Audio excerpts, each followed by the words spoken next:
One finger tap can trigger activity in the reward center of our brains, and that can cause a surprising addiction. It gets a little bit addicting, but you can't let it interfere with schoolwork. Industrial safety engineering sophomore Matthew Wood plays video games at least 30 hours a week. People like to play, people like to see what, what the games look like now, the art of it, the storyline.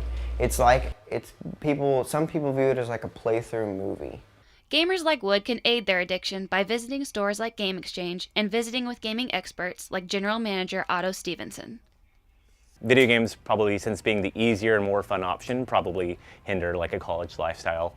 According to a 2003 report released by the Pew Internet and American Life Project, 65% of college students play video games at least occasionally, which some people say is hindering people's social skills.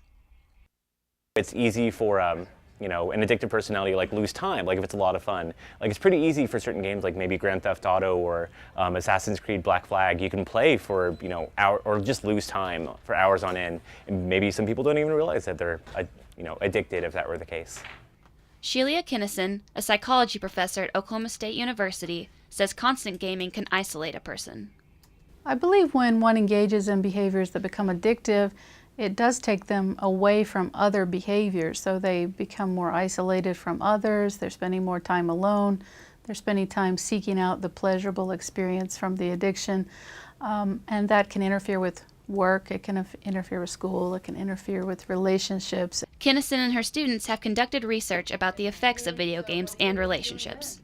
A lot of people don't even think of a lot of the things they do that are games as games. So on many smartphones you can do puzzle games and you can do games on Facebook, and so I think a lot more than 65% are actually playing these games that we wouldn't call video games. Gaming is a global phenomenon that can potentially prove lethal.